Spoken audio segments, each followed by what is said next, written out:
The message here ends up being, sorry, ladies, but men are just better. And that's why we have more men in these leadership roles. We're tired of that as ladies of Landsat.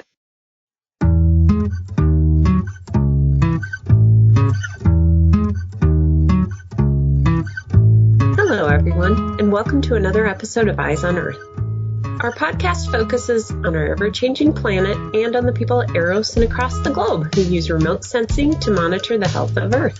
My name is Jane Lawson, and I'll be hosting today's episode. The growing Twitter page, Ladies of Landsat, connects women who work in the male-dominated field of remote sensing to share their experiences and feel the support of a community. Kate Fickus created Ladies of Landsat at a Landsat science team meeting in 2018 at Eros. Through it, she created the connections and support and platform she wished she had had during her PhD years while she attended conferences and rarely saw other women.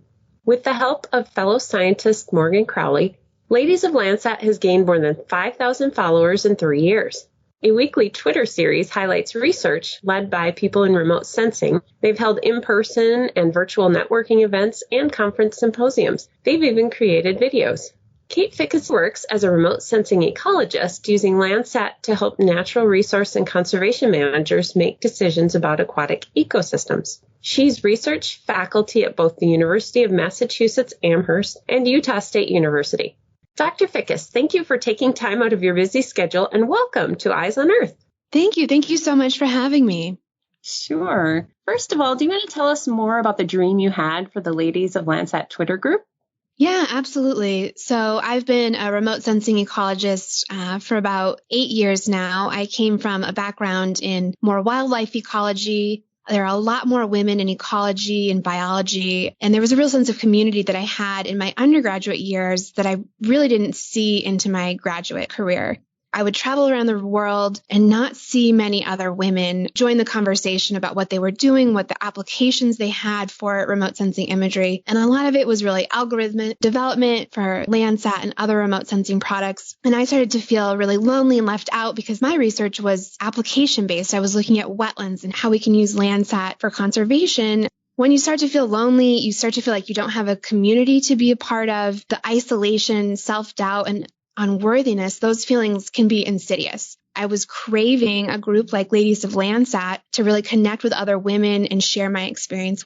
So when I started the Ladies of Landsat Twitter group, it launched at Eros in Sioux Falls, South Dakota at a Landsat science team meeting. The hope would just be at its core that I could connect with other women across the globe who were also using Landsat and remote sensing data just to begin to start a community. And I had no idea that it would blossom into what it is now. So what are the intents or the goals of Ladies of Landsat?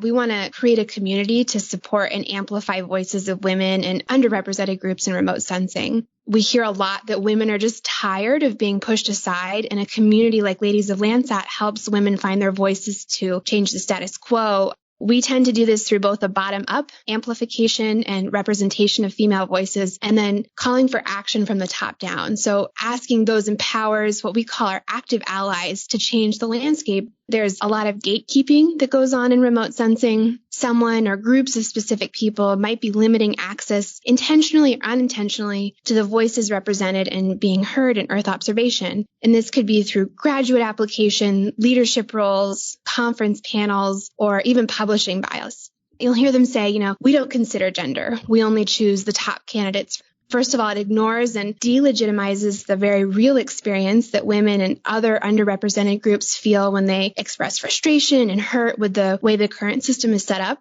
Second, it takes really a conscious effort to change this structure. And we're trying to shift that change by putting the remote sensing community at large to shift their perspectives. I often like to use the Landsat analogy of near infrared and shortwave infrared. Near infrared was the original way we were evaluating vegetation through multispectral information. And we're talking really cool folks walking around in the rainforest, pointing an NIR spectrometer at trees and, shouting, "Eureka!" We have the remote sensing community out of that. Near infrared was the standard for monitoring vegetation and landscape dynamics with Landsat, and rightly so. We've learned a lot of wonderful things about the world through NIR itself and its spectral indices like NDVI. They've helped shape this field. However, in the past 5 years or so, there's been a real push to be using more SWIR, shortwave infrared. Often where near-infrared fails, SWIR is able to shine. For example, many users are finding SWIR to be critical in vegetation species differentiation, burn indices. For me, it's invaluable for my research in aquatic ecosystems. So the question is, what if this whole time we had only been focused on near-infrared, but really should have been paying a lot closer attention to SWIR? Think about all that we could have learned from this new perspective. What's even better would be using all the bands or all the perspective in an industry like tassel cap transformation. And I'll make a side note there and say that I have a big bias because I'm a tassel cap evangelist. Sometimes we've been looking through, and I say we as a society, the global remote sensing community have been looking through a specific bandwidth filter, and that limits the brilliance of other perspectives. And Ladies of Landsat helps bring awareness to that. Absolutely. Could you explain a little more about the group? So is it like a formal membership? Do people just sign up on Twitter? Or what are the different areas of work or interest in remote sensing? We're informal in the sense that we don't have a formal membership. If you like us on Twitter, you're in. And if you want to be a Lady of Landsat, you're in regardless of any gender. At a Landsat science team meeting, my male advisor introduced himself and shouted, "I'm a Lady of Landsat."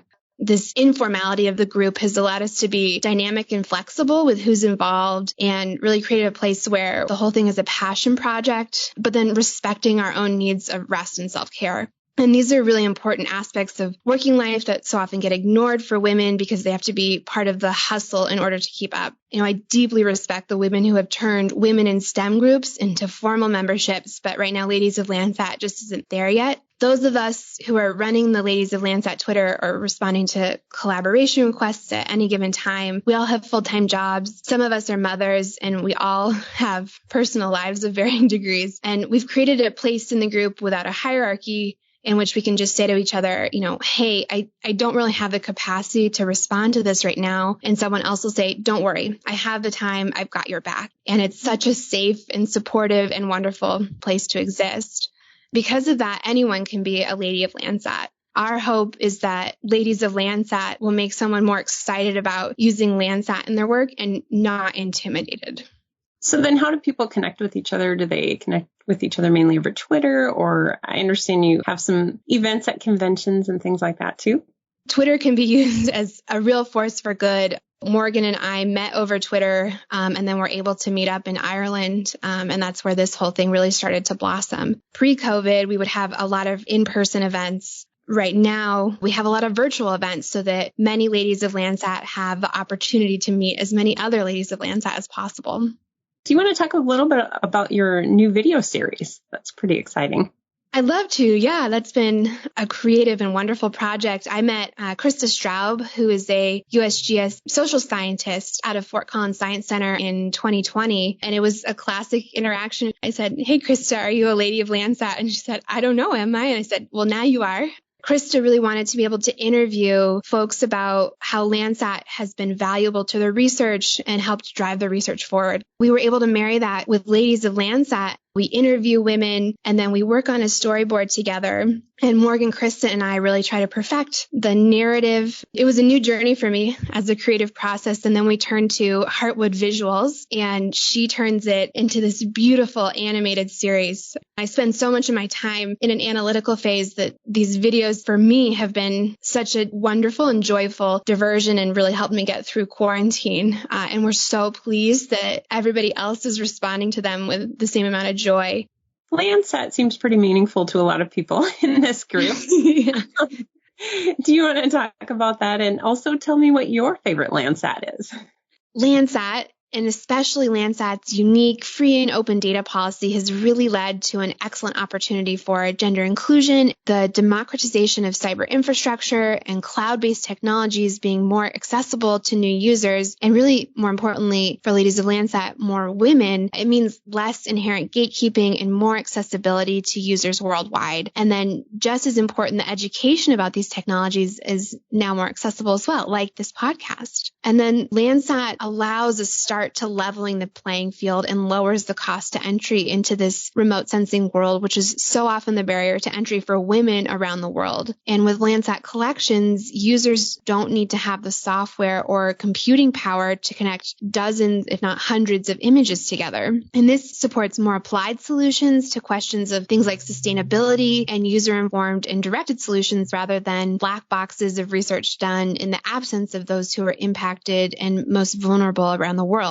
We also hear from a lot of our members that they feel their work is undervalued or not worthy because it's specifically application-based rather than algorithmic development or continent-wide or global mapping. We're trying to help change that perspective and show the dynamism of Landsat data. So yes, you can use it to map every single tree on Earth, but you can also use it to make sure at one instance in time, your city or village is safe and free of harmful algal blooms in the drinking water. For my favorite Landsat, I've always liked an underdog. So my favorite has always been Landsat 7. I think everyone takes 7 for granted, but wow, look what it's accomplished, even being a little rough around the edges, and a pun intended there. I'm also really fond of Landsat 1 through 3 and MSS data in general. My research looks at a lot of policies surrounding the U.S. Clean Water Act, which was established in 1972 alongside Landsat 1. And MSS data is so valuable to exploring the impact of water policy across 5 decades.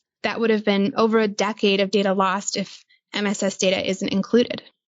What kind of value do women find through the connections of Ladies of Landsat, both personally for themselves and then also about that group connection and promotion of women in remote sensing? Has it led to any work being funded or research papers being picked up that you know of? First and foremost, I think community is everything. We're all hardwired for connection and we all want to belong. So I think the biggest thing that we find through these connections is helping women find a place of belonging in a world that can be kind of intimidating to those who first enter. And trust also creates this space to be vulnerable. I've had dozens of women either write me or tell me in person about their experiences, from things like bias to sexual assault. And I include myself here. Being heard and believed is a huge relief. So we don't have to carry this hurt and anger around alone. And we're here for each other to say, hey, that wasn't okay and your feelings are valid. And it's hard to believe, but that sentiment is hard to find in STEM. On the professional side, we've had new groups pop up like Sisters of SAR. So women who use synthetic aperture radar, which is so much fun and so joyous because myself, I was a hardcore Landsat user, really intimidated by synthetic aperture radar. But with the creation of Sisters of SAR, I now feel more apt to use it in my research. Morgan and I are also in a group for MDPI Remote Sensing Journal called Discoveries in Remote Sensing, where we're trying to break down barriers to publishing in the remote sensing world, specifically focused on underrepresented groups. And I think that, we're in a real renaissance for women's voices being heard, not only through the research, but research papers on how women are moving through the world as women in STEM. We're just happy to be a small part of that. How about for you personally? What kind of value and what does it mean to you that you've led to all of this? The myth is that as you get older or move through your career, the sense of imposter syndrome or this feeling of loneliness starts to dissipate. But I and others I've heard from have not found that to be the case. I still frequently get lonely and feel like an imposter. I still turn to my Ladies of Landsat that I reach for to be vulnerable for advice or guidance or help, and they always have my back. So for me to be able to give that back to other women so they can feel safe and supported and go out and do this amazing research is so rewarding for me. Ladies of Landsat has totally changed the way that I approach mentoring. It's hard to believe, but even just kindness and understanding can be a novelty in mentorship, especially in academia. Men who come up through undergraduate and enter their graduate career have a base level sense of confidence that women simply don't have. So providing that safe space to really boost up women, it's one of my core values, and it's one of the favorite things that I do every day. What would you like the future to look like for the group and also for just women in the field in general? What do you hope for? In the past several years, we've really focused on kind of a grassroots effort to increase visibility and representation of women and minorities in remote sensing. But we hope that Our group and in other groups, Women in STEM, continue to make a conscious effort to develop the intersectionality of groups' mission statements and actions with intersectional feminism, holding the tenet that, oppression of one group is the oppression of all groups, and recognizing, however, that we all still have our own unique experience. For example, with the Black Lives Matter protests last year, it became clear that the scientific world was not doing nearly enough to support people of color and their experiences. So for Ladies of Landsat, it means we're trying to recognize our own privileges and using our privilege to engage in anti-racist actions the same way that we ask our allies to stand up for women in STEM. Right now, we try to showcase as many people of color as we can through our Manuscript Monday and are now listening to our community to try to understand how we can do better.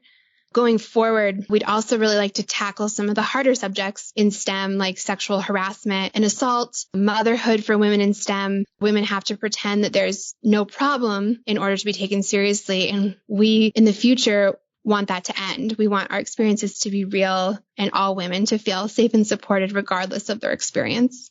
Any closing thoughts that we haven't touched on today?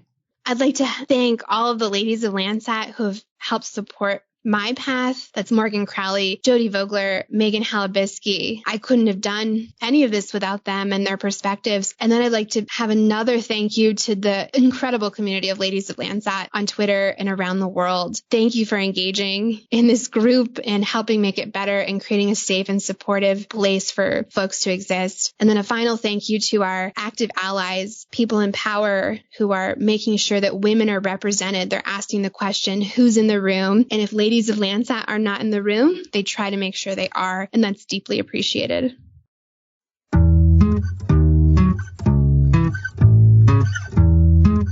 Thank you, Dr. Pickus, for joining us for this episode of Eyes on Earth.